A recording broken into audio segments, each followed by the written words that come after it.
Bon retour parmi nous. Aujourd'hui, nous sommes le 16 août 2026 et nous recevons Seyed Mohammad Marandi. Merci donc de revenir dans l'émission. Merci de m'accueillir dans votre émission, Glenn. C'est toujours un honneur et un plaisir.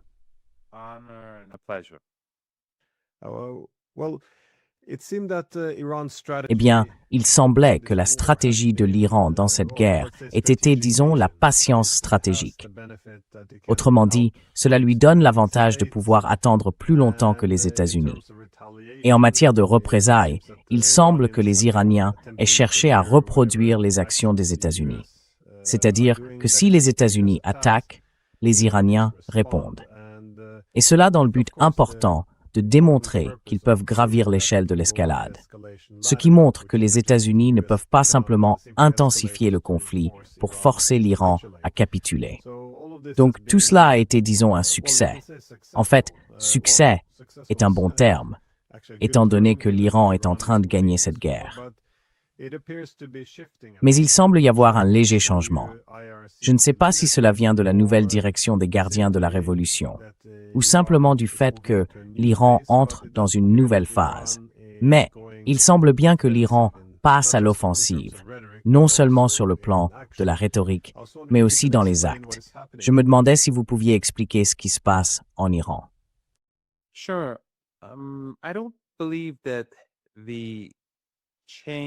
Bien sûr. Je ne pense pas que le changement à la direction des forces armées, ou du moins pour l'essentiel au sein des gardiens de la Révolution, car il ne s'agit pas seulement des gardiens de la Révolution, mais aussi de l'armée régulière, même si ce sont surtout les gardiens de la Révolution, représente un changement majeur. D'abord parce que ces commandants étaient déjà aux commandes. Leur nom n'avait pas été rendu public pour des raisons de sécurité.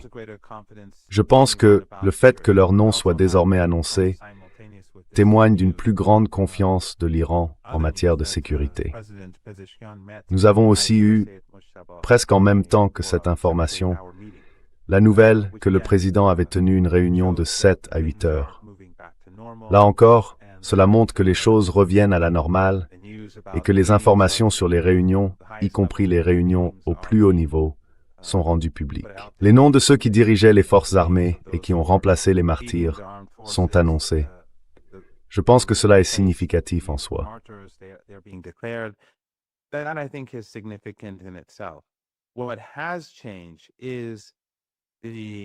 Ce qui a changé, c'est la présidence du Conseil suprême de sécurité nationale. Une nouvelle personne a été nommée à la tête de ce conseil, le général de division Mohsen Rezaei. C'est important à mon avis pour plusieurs raisons. D'abord, je pense que le général Rezaei est plus puissant et plus influent que le président précédent, qui avait été nommé à la présidence du Conseil suprême de sécurité nationale après que le docteur Larijani a été martyrisé par la coalition Trump-Netanyahou. C'est donc une personnalité bien plus forte. Il a une expérience plus importante dans la direction d'organisations clés. En fait, il dirigeait les gardiens de la Révolution, lorsque la guerre a commencé, lorsque Saddam Hussein a envahi l'Iran en 1980, à soutien de l'Occident et de l'Union soviétique époque.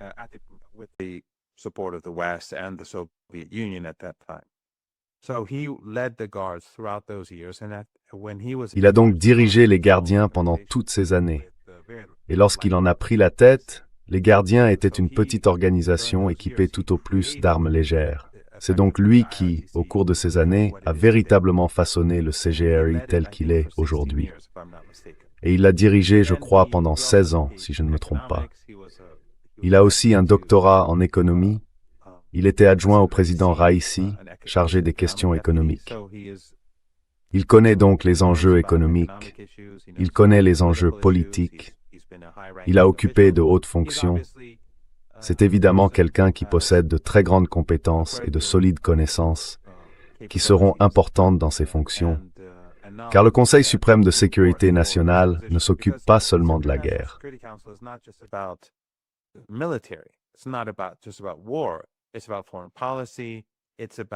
Cela concerne la politique étrangère, cela concerne l'économie, cela concerne tout ce qui est important pour la sécurité de la nation. Et les membres du Conseil comprennent des figures économiques clés du gouvernement, le ministère des Affaires étrangères, ainsi que des membres importants du Parlement, selon les réunions et les sujets abordés. C'est donc une personnalité plus forte, plus influente, avec beaucoup plus d'expérience. C'est un aspect de la question. Je pense donc que cela va faire du Conseil suprême de sécurité nationale une institution plus puissante au sein de l'État qu'auparavant, tout simplement en raison de sa personnalité.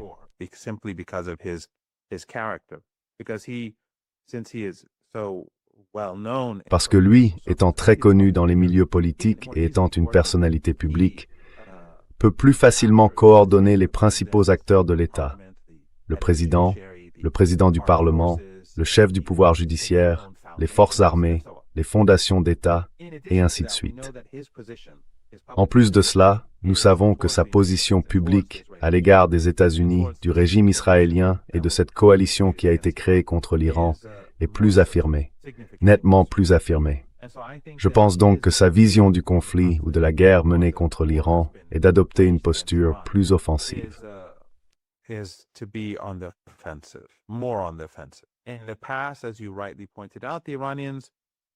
Dans le passé, comme vous l'avez justement souligné, les Iraniens ripostaient avec le temps. La riposte de l'Iran était généralement plus sévère que les frappes américaines. Donc surtout lors du dernier épisode du dernier chapitre de violence, après que les États-Unis ont déchiré le protocole d'accord et relancé la guerre, les réponses iraniennes sont devenues de plus en plus dures. Autrement dit, si les Américains frappaient une cible, les Iraniens en faisaient davantage. Ils ripostaient plus durement.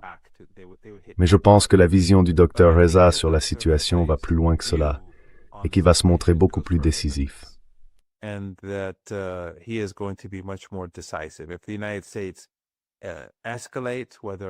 Si les États-Unis intensifient leur action, que ce soit par la pression économique ou la pression militaire, je pense que sa réponse sera beaucoup plus décisive et beaucoup plus douloureuse pour la coalition anti-iranienne.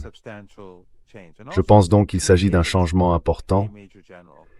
Et puis, puisqu'il est général de division, il pourra facilement communiquer avec tous les commandants et avec les différentes composantes des forces armées et comprendre leurs problèmes. Il pourra donc aider les forces armées plus que probablement n'importe qui d'autre.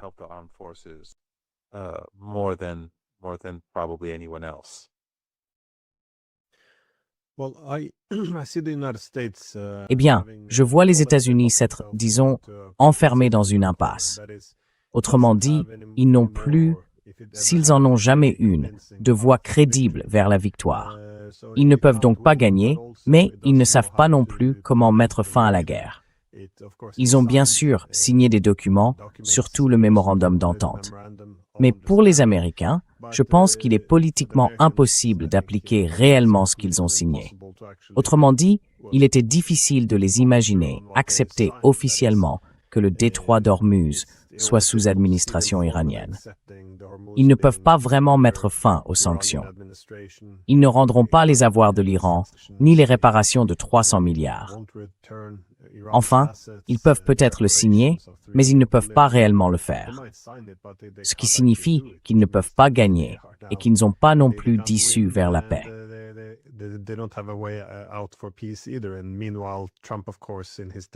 Et pendant ce temps, Trump, évidemment dans son désespoir, s'enfonce de plus en plus dans une rhétorique toujours plus extrême. C'est-à-dire que, vous savez, le détroit d'Ormuz serait désormais totalement ouvert. Il serait sous contrôle américain. Un mur d'acier aurait été formé. Et puis, une fois l'Iran complètement vaincu, le détroit d'Ormuz deviendrait territoire américain. Enfin, toute cette rhétorique semble devenir de plus en plus extravagante à mesure que la situation se dégrade pour les États-Unis. Mais cela montre aussi leur désespoir. Et lorsque les grandes puissances sont désespérées, elles peuvent faire non seulement des choses insensées, mais aussi des choses très agressives. Je me demandais comment vous voyez les jours, voire les semaines à venir. Vous attendez-vous à une nouvelle phase de guerre?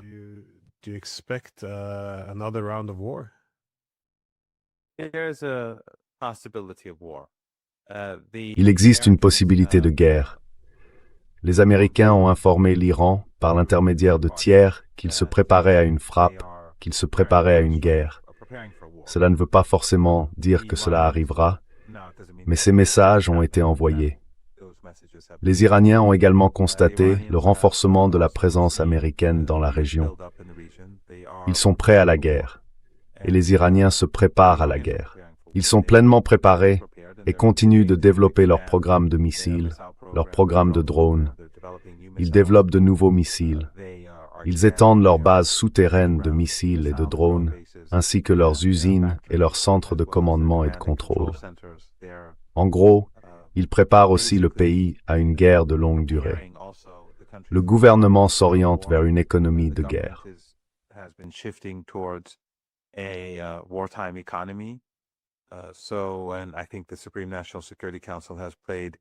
Et je pense que le Conseil suprême de la sécurité nationale a également joué un rôle important à cet égard. L'Iran est donc prêt à la fois à une autre guerre, à une vague d'attaques qui pourrait durer au moins 1 ou 2 semaines, et il se prépare aussi à une guerre qui durerait jusqu'à la fin de la présidence de Trump. Cela ne veut pas dire que la guerre durera jusque-là, ni que les États-Unis frapperont. Mais les Iraniens se préparent. Les Iraniens ont aussi averti que pour l'instant, le détroit d'Ormuz est fermé, bien sûr. Mais l'Iran autorise certains navires à passer à la fois par son propre couloir, facilement accessible sur Internet, mais aussi depuis la côte omanaise. Certains navires passent effectivement, et cela se fait en grande partie en coordination avec l'Iran.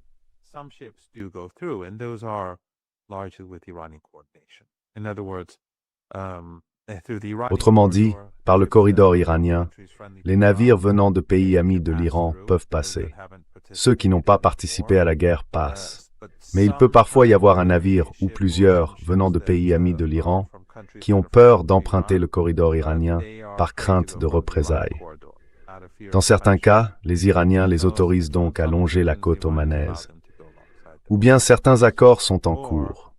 Je veux dire, des négociations ont lieu. Et il y a toujours eu des négociations entre l'Iran et les pays du Golfe Persique. Alors parfois l'Iran autorise certains navires à passer sur la base d'accords existants entre, disons, les Émirats arabes unis et l'Iran.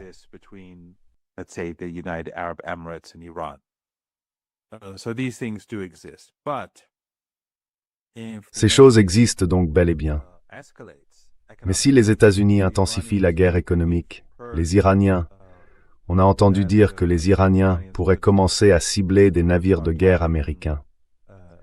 L'Iran est connu pour disposer de capacités qu'il n'a pas utilisées, parce qu'il ne veut pas monter trop haut sur l'échelle de l'escalade, du moins pour l'instant. Mais l'Iran fermerait aussi complètement le détroit d'Ormuz. Ce serait l'une de ses réponses. Et cela voudrait dire une fermeture totale. Plus rien ne passerait. Et probablement qu'aucun oléoduc ne fonctionnerait non plus, que ce soit aux Émirats ou en Arabie saoudite. Les Iraniens sont donc prêts à toutes sortes d'escalades, qu'il s'agisse d'une escalade économique ou militaire. Mais au bout du compte, ils sont prêts à un combat très long. Oui.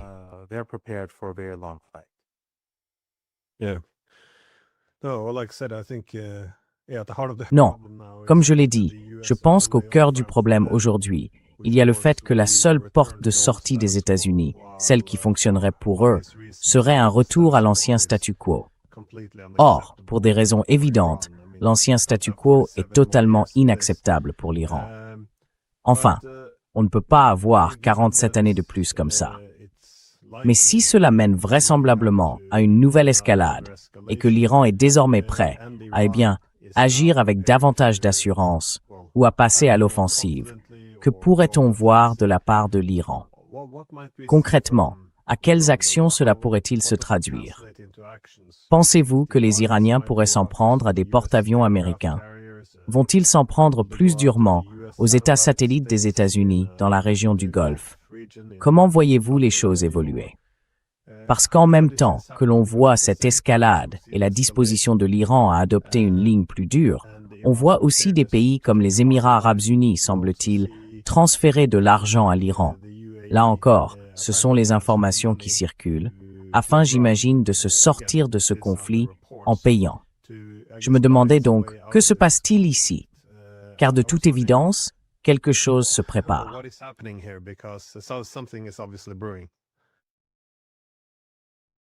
Well, I don't know the exact details, but Eh bien, je ne connais pas les détails exacts, mais il se passe quelque chose entre l'Iran et les Émirats. Je ne sais pas si l'Iran appellerait cela des réparations, ni comment il le qualifierait. Mais les Émirats, bien sûr, ont joué un rôle très dévastateur, comme tous les autres. Ils ont aidé les États-Unis à viser l'Iran et à tuer des civils, des citoyens et des dirigeants iraniens, mais aussi des infrastructures iraniennes, bien sûr. Et d'ailleurs, ces pays du Golfe Persique qui ont aidé les États-Unis dans cette guerre ne se sont pas contentés de donner leur espace aérien, leur territoire, ou l'accès à leur espace et à leur territoire pour les utiliser contre l'Iran. Ils financent aussi la guerre. They also fund the war because the US bases in these countries. Comme les États-Unis ont des bases dans ces pays, les dépenses sont prises en charge par les pays hôtes. Et pendant la guerre, lorsque les dépenses augmentaient, ils ont apporté davantage d'aide. En fait, les Iraniens ont des preuves qu'à un moment donné, durant la guerre chaude de 40 jours, les Qataris avaient des difficultés à payer les taxes.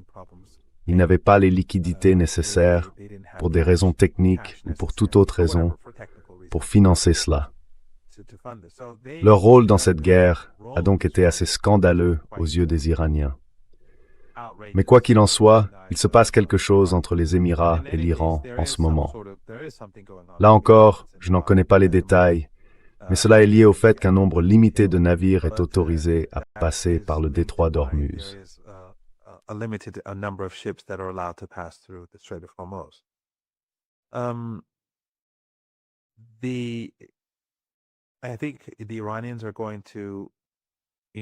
Je pense que les Iraniens vont, comme les Américains aimeraient nous l'entendre dire, toutes les options sont sur la table pour eux.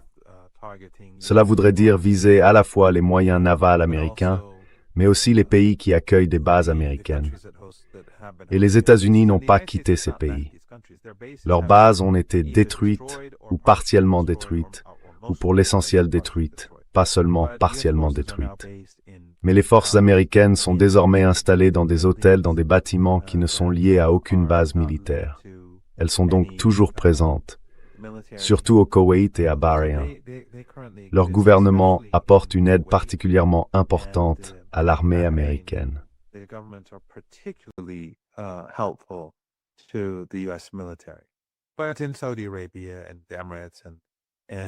Mais en Arabie Saoudite, aux Émirats et aussi à Oman, ils ont une présence importante.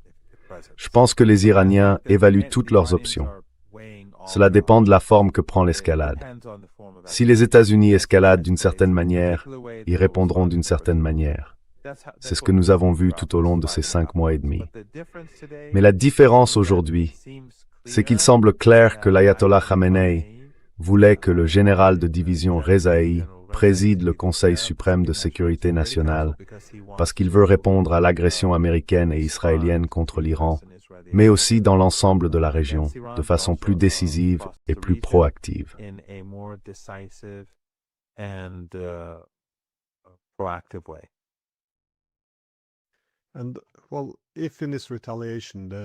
Eh bien, si, dans le cadre de ces représailles, les Iraniens ne s'en prennent évidemment pas seulement aux États-Unis et à Israël, mais aussi aux monarchies du Golfe.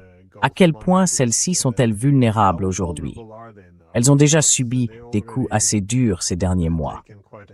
Mais si l'on parle de franchir un nouveau palier dans l'escalade, à quoi pourrait-on s'attendre concrètement?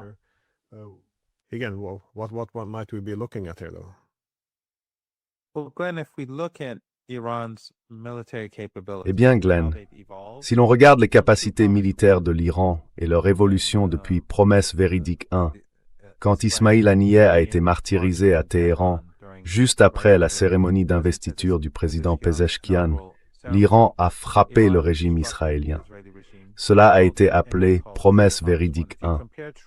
Si vous comparez Promesse véridique 1 à Promesse véridique 2, puis au numéro 3 et 9, au début de cette guerre, la guerre actuelle, Et lors du dernier chapitre de cette guerre, il y a quelques semaines, quand les Américains ont repris les combats après avoir, dans les faits, déchiré le protocole d'accord, on constate que les capacités de l'Iran se sont considérablement améliorées à tous les niveaux, que ce soit en matière de défense aérienne et d'abattage de drones américains, ou dans sa capacité à frapper avec davantage de précision et à causer davantage de destruction. Les capacités de l'Iran ont changé. Et le simple fait qu'ils aient également annoncé les noms des nouveaux commandants qui étaient déjà aux commandes depuis ces derniers mois.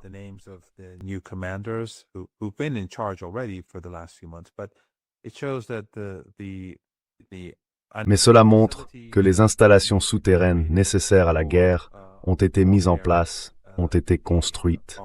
Cela montre que les capacités balistiques de l'Iran s'améliorent. Autrement dit, la recherche et le développement se poursuivent pendant que la guerre continue. Et bien sûr, ils ont désormais une immense expérience de leurs missiles. Donc, dans le prochain chapitre, je pense que les frappes iraniennes seront bien plus décisives. Et l'Iran sera capable de faire très rapidement tout ce qu'il veut à ces monarchies du Golfe Persique. Donc vous savez, j'ai toujours dit, et je le dis depuis des années, que ces monarchies se mettent elles-mêmes en danger en aidant les États-Unis dans leur agression. Et j'ai dit ces derniers mois que ces pays s'effondreraient si l'Iran les ciblait en représailles, si Trump mettait réellement à exécution sa menace de renvoyer l'Iran à l'âge de pierre, et ainsi de suite. Mais littéralement, chaque jour qui passe, les capacités de l'Iran augmentent.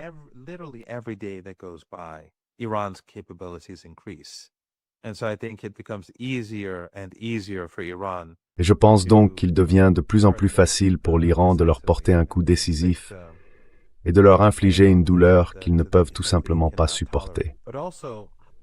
Mais les capacités de l'Iran pour frapper le régime israélien sont aussi bien plus importantes aujourd'hui qu'elles ne l'étaient encore il y a quelques mois. La précision des missiles iraniens devient beaucoup plus dévastatrice. Je pense donc que les Iraniens, si la guerre s'étend, pourront facilement détruire des installations et des moyens très importants et sensibles du régime israélien, que ce soit à l'intérieur des frontières de 1967 ou au-delà, au Liban ou en Syrie. La douleur que l'Iran peut aujourd'hui infliger au régime israélien est bien plus grande, en raison de la précision de ses missiles, de sa capacité à recourir à des mesures d'évitement, mais aussi des pénuries que connaissent désormais les États-Unis et le régime israélien en matière de défense aérienne. Et l'Iran produit de nouveaux missiles et drones bien plus vite que les Américains ne sont capables de fabriquer de nouveaux missiles de défense aérienne.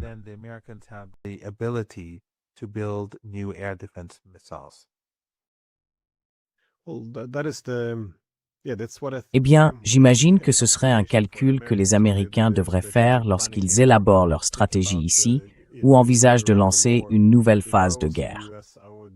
Si j'étais aux États-Unis, je regarderais comment les chiffres continuent d'évoluer dans le mauvais sens.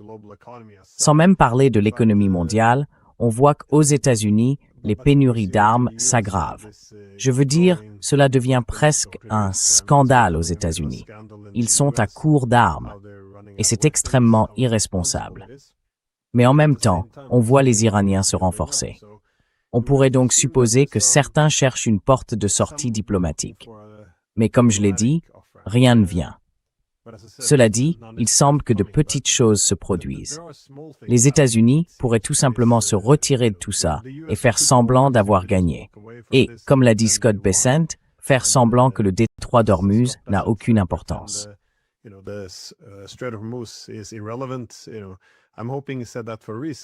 Vous savez, j'espère qu'il a dit ça pour une raison, qu'il pourrait se retirer. Mais on voit aussi des pays comme les Émirats arabes unis qui apparemment versent de l'argent à l'Iran dans le cadre, d'un accord. Je n'ai pas entendu parler de nouvelles avancées concernant l'accord entre Oman et l'Iran, mais apparemment, ils discutent toujours de la manière de gérer le détroit d'Ormuz. Et puis il y a d'autres pays, que ce soit ce pacte de défense dont nous avons parlé auparavant, entre la Turquie, le Pakistan et l'Arabie saoudite, qui cherchent à mettre quelque chose en place, à mesure que la présence américaine diminue. Donc, il se passe aussi des choses sur le plan diplomatique. Je me demandais simplement, est-ce que vous voyez là quelque chose qui pourrait avoir un fort potentiel? Ou est-ce que tout cela ne vaut toujours pas? Vous voyez ce que je veux dire? Ce que je recherche ici, est-ce que ça ne change toujours pas la situation sur le terrain?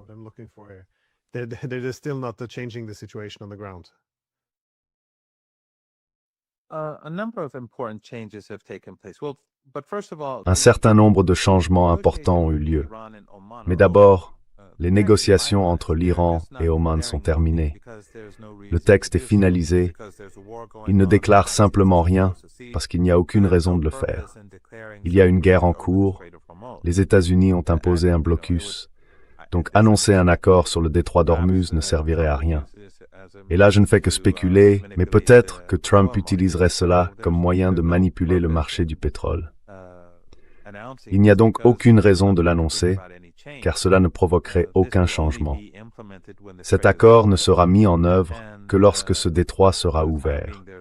Et pour l'instant, aucune nouvelle en ce sens. Il n'y a donc pas de désaccord entre les deux pays. Ils ont de fait conclu leurs négociations avec succès, mais ils rangent simplement le dossier dans un immeuble de bureau, Purhose Dat Ulter.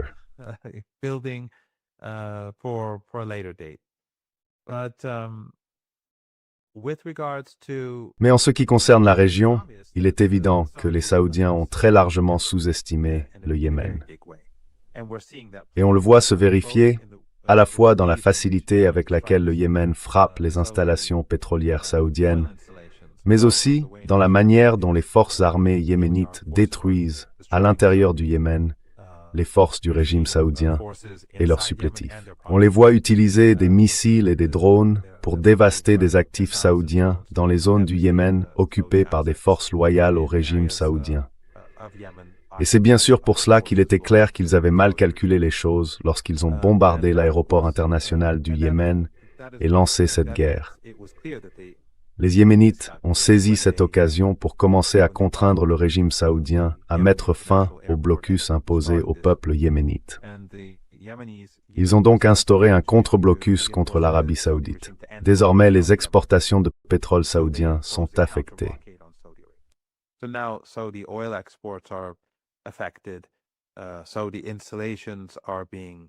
Des installations saoudiennes sont prises pour cible et des forces liées à l'Arabie saoudite ainsi que des forces saoudiennes sont durement frappées. Voilà pourquoi l'Arabie saoudite, la Turquie et le Pakistan se sont réunis. Il ne s'agit pas de... Ils n'ont pas fait cela pour Gaza. Cela dure depuis 3 ans. Ils ne l'ont pas fait pour la Syrie. L'occupation du territoire syrien a commencé il y a longtemps. Enfin, la deuxième vague, la nouvelle occupation, le plateau du Golan est occupé depuis 1967. Mais face à l'occupation de nouveaux territoires, bien plus importants et bien plus vastes que le Golan, l'Arabie saoudite, Erdogan et le Pakistan n'ont rien fait. Il ne s'agit pas du Liban, ni de l'occupation du sud du Liban. Tout tourne autour de l'Arabie saoudite et du Yémen. Or, les objectifs du Pakistan sont très différents de ceux de l'Arabie saoudite. Les objectifs de la Turquie sont également différents.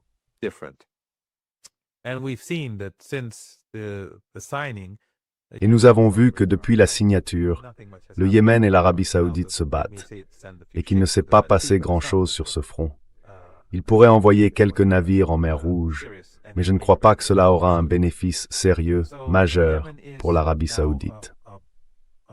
Le Yémen montre donc désormais ses muscles, il affirme sa force, et cela va compter dans les semaines à venir.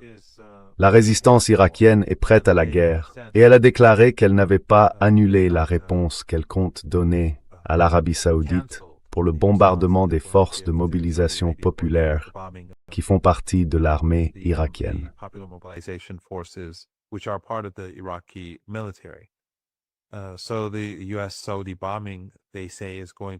Donc, les bombardements américano-saoudiens, ils disent que ce dossier est toujours ouvert.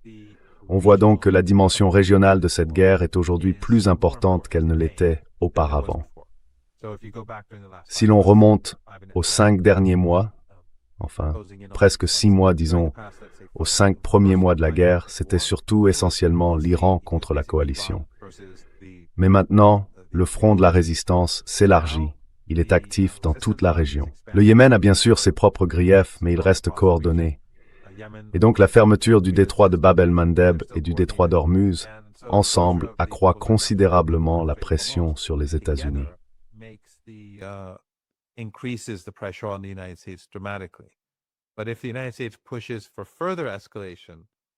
Mais si les États-Unis poussent à une nouvelle escalade, alors évidemment ce camp-là peut lui aussi aller plus loin dans l'escalade. Et si le régime israélien poursuit son agression au Liban et à Gaza, alors disons sur la base de la nouvelle politique du Conseil suprême de la sécurité nationale, la réponse de l'Iran pourrait être plus décisive et sa mise en œuvre pourrait prendre moins de temps. Autrement dit, l'Iran pourrait faire preuve de moins de patience qu'auparavant. Donc les Américains ne sont pas, comme Trump aime à le dire, ceux qui ont les cartes en main. Et plus les Américains escaladeront, plus l'Iran escaladera, et plus les alliés de l'Iran escaladeront.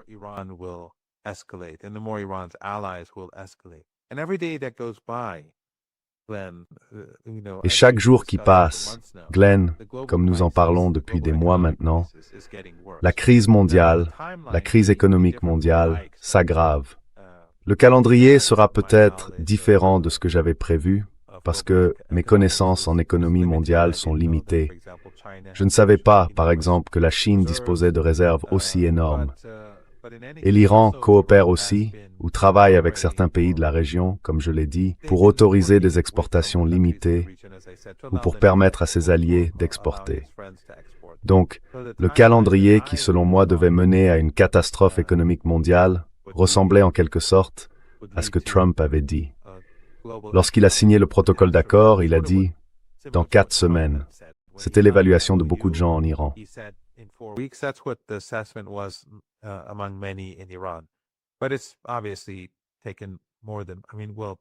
Mais cela a évidemment pris plus de temps que, enfin, le détroit a été fermé puis rouvert pendant un temps. Mais depuis la reprise de la guerre, je pense que nous avons dépassé ce délai de 4 semaines. Partons du principe que pendant la période de mise en œuvre du protocole d'accord, les pénuries d'énergie ne se sont pas aggravées. Mais je pense que d'après les propres calculs de Trump, qu'il soit très précis ou qu'il ait fidèlement rapporté ce qu'on lui avait dit, la crise se rapproche de plus en plus. Et peu importe vraiment que ce soit demain, la semaine prochaine ou le mois prochain. C'est dans cette direction que le monde évolue. Et si ce conflit se poursuit encore longtemps, nous finirons par arriver dans un endroit très sombre.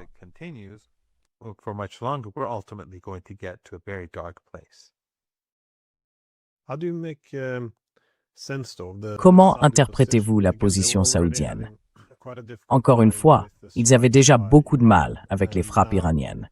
Et maintenant, bien sûr, ils intensifient les choses en étendant cette guerre à l'Irak et au Yémen. Et cela s'avère être quelque chose qu'ils ne peuvent pas contrôler. Autrement dit, les représailles, surtout depuis le Yémen, sont, comme vous l'avez dit, hors de leur contrôle. Ils frappent leurs navires, ils frappent leurs installations pétrolières. Rien que cette semaine, beaucoup d'images spectaculaires sont sorties, surtout du Yémen. Voyez-vous des efforts de la part des Saoudiens pour se retirer de tout ça? J'ai du mal à voir la réflexion stratégique. Si vous ne pouvez pas gagner et que ça s'intensifie, pourquoi n'essayez-vous pas d'y mettre fin? Partez, faites comme les Émirats par exemple. Contentez-vous de payer pour vous en sortir.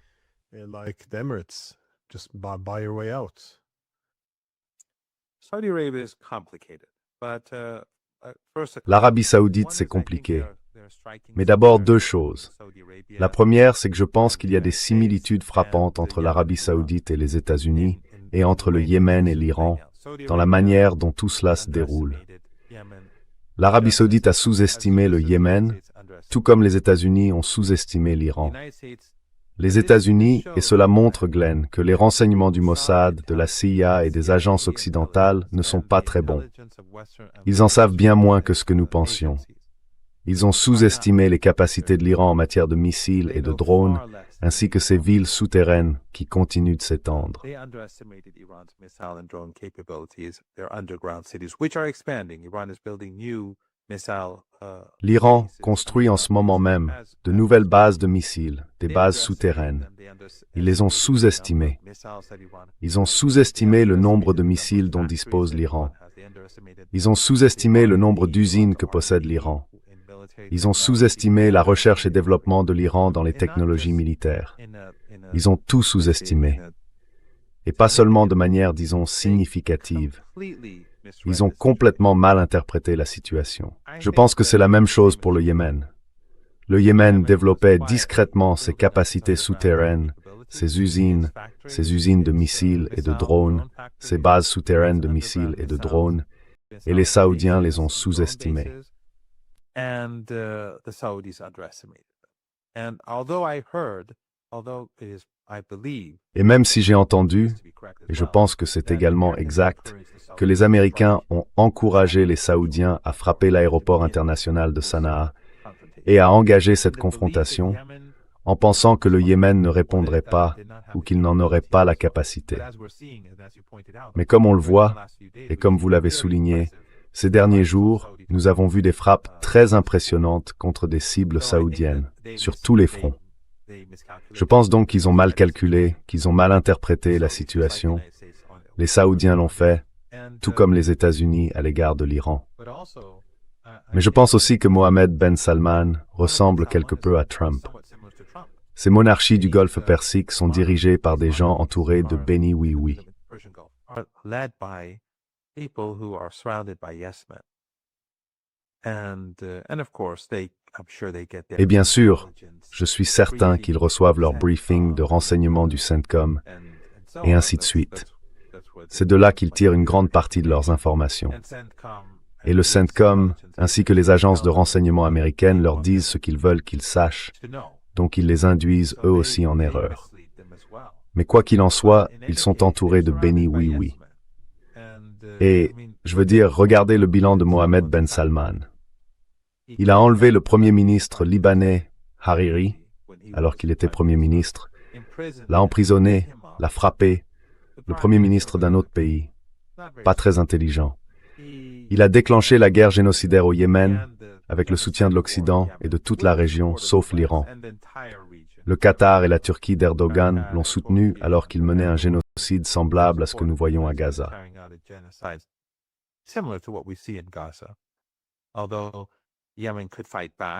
Le Yémen pouvait riposter et il était beaucoup plus grand, mais ils ont essayé d'affamer la population et ils l'ont fait. Ça a échoué. Donc ça a été catastrophique. Depuis 2015, des centaines de milliards de dollars ont été dépensés au Yémen et des centaines de milliards de dollars dans ces méga-projets qui ne l'ont mené nulle part non plus. Là encore, ça ne témoigne pas d'une grande sagesse. Et l'Arabie saoudite aujourd'hui n'a pas la marge financière qu'elle avait auparavant. C'est un problème majeur maintenant, à cause de ces guerres et de ces méga-projets. Ensuite, il a imposé le blocus du Qatar, un autre acte insensé. Et nous avons aussi vu ce qu'il a fait à Jamal Khashoggi, en Turquie.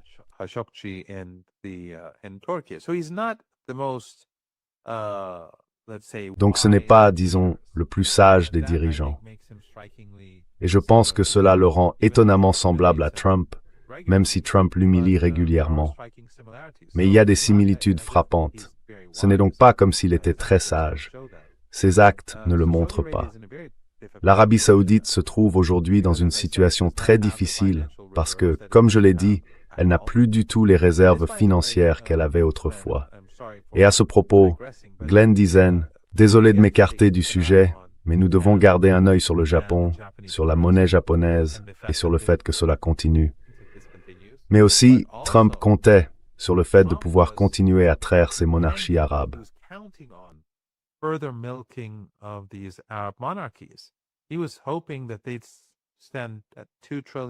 Il espérait qu'il dépenserait 2000 milliards de dollars ou plus dans l'IA pour le développement de l'IA aux États-Unis.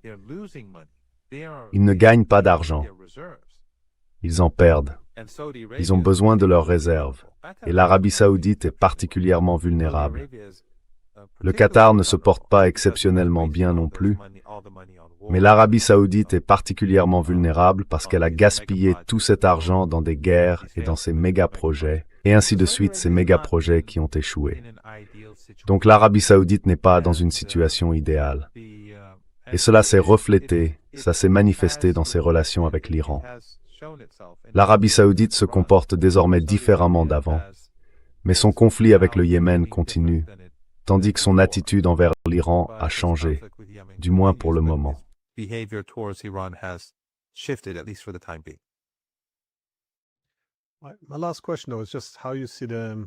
Ma dernière question, c'est la suivante. Comment voyez-vous l'ordre international évoluer, notamment dans la mesure où cela pourrait bénéficier à l'Iran? Parce que ce qui se passe actuellement en Asie occidentale, dans la guerre contre l'Iran, reflète une tendance plus large à l'échelle mondiale.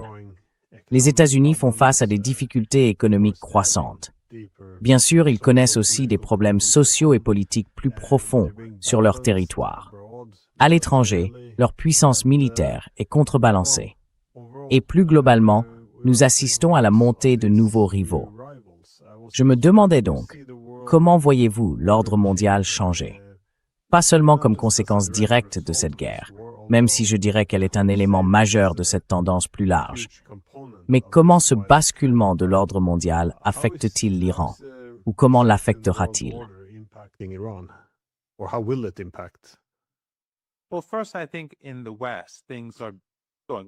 Eh bien d'abord, je pense qu'en Occident, les choses se passent bien pour l'Iran. L'Europe, à cause de ses propres politiques insensées, et la guerre en Ukraine. La guerre en Ukraine a eu un impact énorme sur cette guerre elle-même. Je veux dire, l'une des raisons pour lesquelles les États-Unis connaissent ces pénuries, c'est la guerre en Ukraine. Et l'une des raisons pour lesquelles les alliés européens des États-Unis n'ont rien pu faire contre l'Iran, c'est qu'ils se sont épuisés. Et l'inverse est vrai aussi. La guerre menée par les États-Unis en Asie occidentale a affaibli leur position en Europe et en Ukraine en particulier.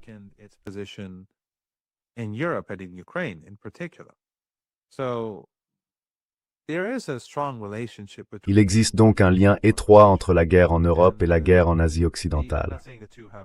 Je ne dis pas que les deux conflits se sont fondus l'un dans l'autre, mais je pense que la coordination entre l'Iran et ses alliés, d'une part, et la Russie, d'autre part, est probablement bien plus importante qu'on ne le pense. L'Europe est donc aujourd'hui beaucoup plus faible, et elle décline rapidement. Je veux dire, je ne pense pas que les Iraniens aient de mauvaises intentions envers les Européens ordinaires. Mais je parle des gouvernements, de l'OTAN, de l'Union européenne et du Royaume-Uni, en tant qu'entité alliée, disons, qui ont derrière elles des siècles de colonisation ayant influencé nos vies durant toutes ces années. That have influenced our lives for all these years.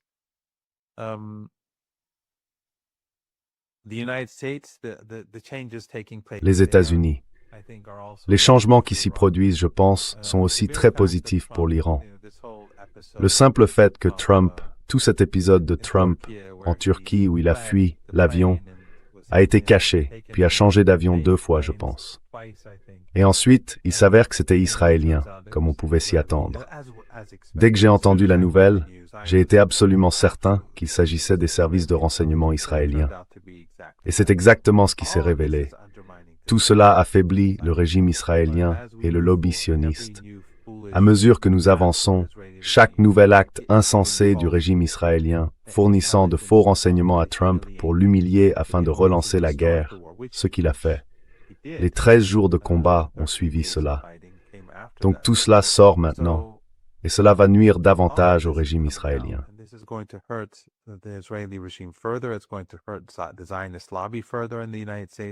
Cela va encore davantage nuire au lobby sioniste aux États-Unis. Le déclin de l'économie, le génocide en cours, la guerre contre l'Iran, l'humiliation du président américain et le comportement général du lobby sioniste aux États-Unis qui cherche à supprimer la liberté d'expression dans le pays. Tout cela détruit le statut du sionisme aux États-Unis. Donc cela se passe bien aussi pour l'Iran. Et bien sûr, il en va de même, j'en suis sûr, en Europe, à sa manière. Mais aux États-Unis, c'est bien plus important pour nous. Et puis le statut de l'Iran auprès de pays puissants comme bien sûr la Chine et la Russie s'est considérablement renforcé à cause de la guerre.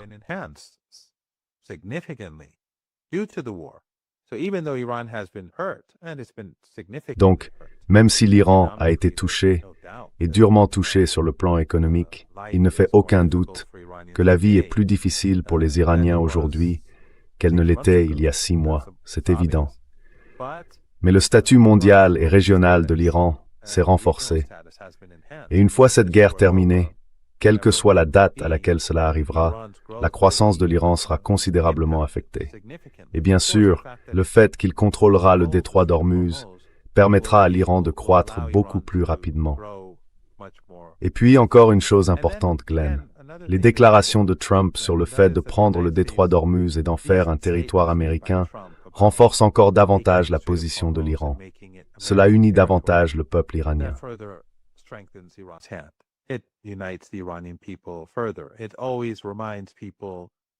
Cela rappelle toujours aux gens ce que prépare l'ennemi, et que l'ennemi veut vous enlever votre souveraineté. Il veut vous enlever votre dignité. Il veut vous enlever votre territoire.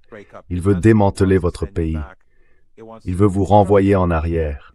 Il veut exterminer votre peuple en anéantissant le pays. Alors chaque fois que Trump rappelle au peuple iranien qui il est réellement, quel est son caractère, et à quoi ressemble l'establishment politique aux États-Unis et les sionistes, cela unit davantage le pays.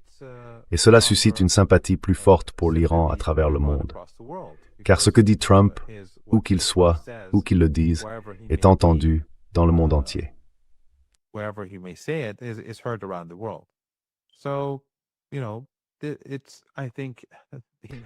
Donc vous savez, j'ai l'impression que les États-Unis, c'est comme si, au-delà de la mort et des destructions, au-delà des meurtres d'enfants, des massacres quotidiens au Liban et à Gaza, des attaques contre l'Iran et des assassinats qu'ils commettent au Yémen, indépendamment de tout ça, c'est comme si la politique générale des États-Unis était conçue par les Iraniens. C'est comme s'ils faisaient les pires choix possibles et prenaient les pires décisions possibles dans leurs relations, dans leur tentative d'affaiblir l'Iran et ses alliés.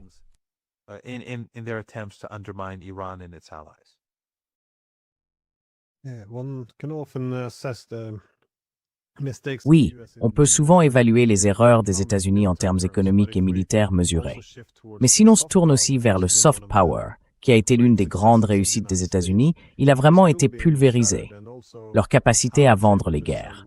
Je veux dire, depuis des décennies, on le voit, de la guerre contre la Serbie, à l'Afghanistan, l'Irak, la Libye, la Syrie, contre la Russie, l'Iran, ils présentent toujours leur guerre comme une mission humanitaire. Et là, oui, quand on entend cette rhétorique selon laquelle on va anéantir l'Iran, qu'il va cesser d'exister en tant que civilisation, qu'on va prendre le détroit d'Ormuz comme territoire américain, qu'on va gagner tellement d'argent. Je veux dire, toute cette rhétorique, vraiment, elle détruit ce qui restait chez ceux qui croyaient encore à ces absurdités.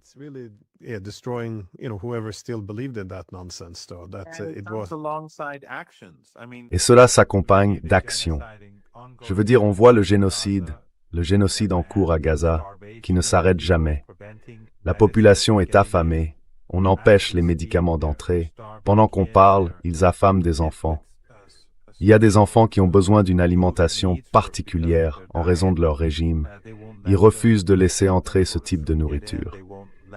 Ils refusent de laisser entrer les médicaments pour les personnes atteintes de cancer, de leucémie, afin qu'elles meurent.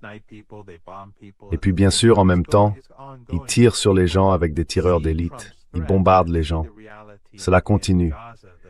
Alors les gens voient la menace de Trump et voient la réalité à Gaza, les bombardements au Liban hier, qui ont tué 11 Libanais, tous des civils, dont la moitié étaient des enfants. Ils voient comment ils volent ouvertement les ressources du peuple vénézuélien, et personne aux États-Unis ne proteste.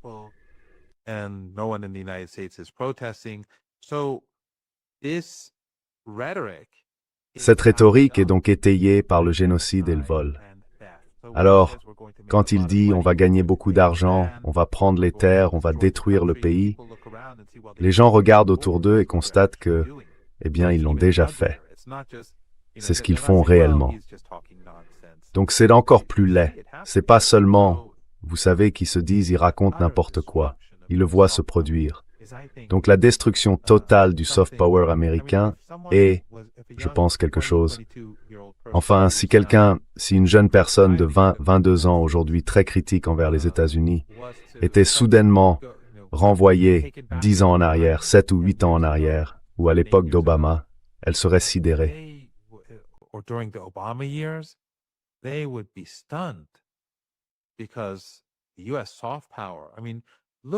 Parce que le soft power des États-Unis, je veux dire, regardez, et je ne veux pas vous retenir trop longtemps, mais souvenez-vous de la guerre des États-Unis en Afghanistan et en Irak, et de la façon dont elle a très gravement terni l'image des États-Unis dans le monde entier.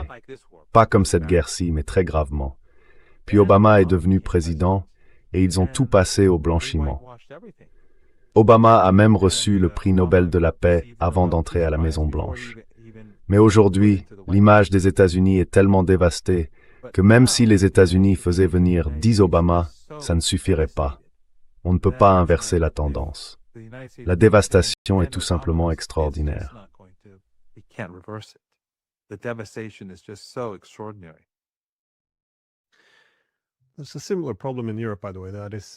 Il y a d'ailleurs un problème similaire en Europe. Si vous prenez le cas de l'Allemagne, ils ont soutenu le génocide à Gaza. Ils ont déclaré qu'Israël faisait leur sale boulot en attaquant l'Iran.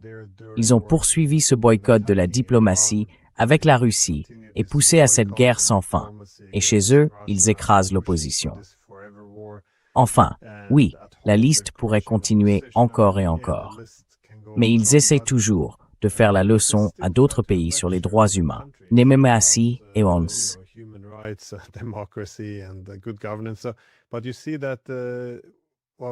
Mais vous voyez que, même s'ils pensent encore avoir cette autorité, le reste du monde commence maintenant à rejeter cette idée selon laquelle les États seraient divisés entre des maîtres de civilisation et des élèves, et que ces gens-là seraient les maîtres censés faire la leçon au monde.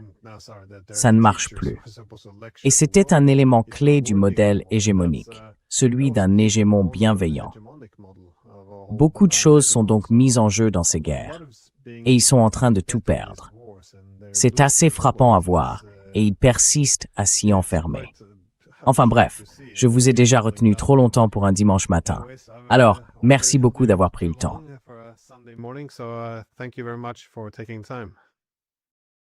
Merci beaucoup, Ishizam. C'est toujours un grand plaisir.